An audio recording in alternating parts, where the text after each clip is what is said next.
All right, ladies and gentlemen, boys and girls, welcome back. It is me, Dave, the Real Music Observer, observing real music in real time for real people just like you right there and just like me right here. Apologize for the voice. Just, I do a lot of talking and I have children at home, so sometimes I do some yelling. In any event, I want to talk about Steve Perry and how we're just 3 days away from finding out if Steve Perry is actually going to go on tour in 2019. Most of the speculation has been around the fact that he's probably going to release new music or a new version of Traces.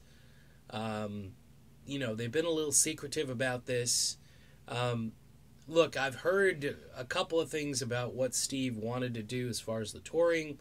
Remember, he hasn't officially been on tour for 25 years, since For the Love of Strange Medicine. So that's a quarter century, folks. And, I know the dude hates, from every article I've read and inside stuff I've heard, he hates living out of a suitcase. It's one of his most hated things. He hates hotel rooms. You've heard the story about how he tries to make each hotel room kind of like his home and stuff before he even gets to the hotel. He's 70 years old, so my guess is it probably, as you get older, the creature comforts, are definitely more important to you as life goes on.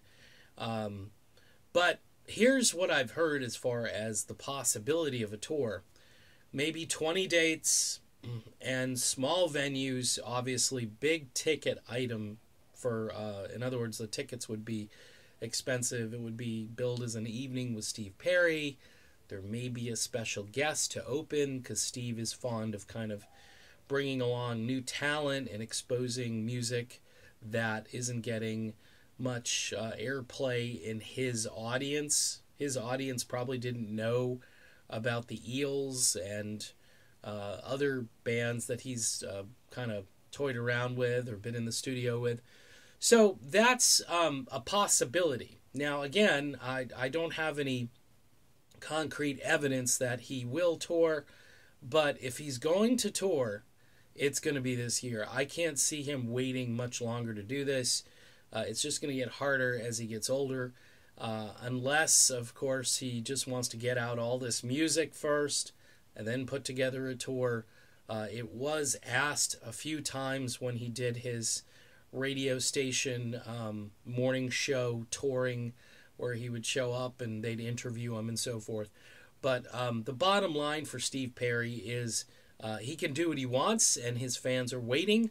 I think the live show would be very interesting because I'm pretty sure he would have to sing a few Journey songs, and we haven't heard that really since, 1987. So that would be a pretty important, thing to happen as far as, 30 plus years of not performing Journey music, except, of course, if you went to a San Francisco Giants game and you got to sit close to Steve, you might have heard him belting out Don't Stop Believin'. Don't know. It would be cool, to, even in a lower key or whatever, to hear Steve Perry sing some of those Journey classics. But we'll have to wait and see. 3 more days and we'll find out. All right, done with this video. My voice is done, and I will be back soon. See ya.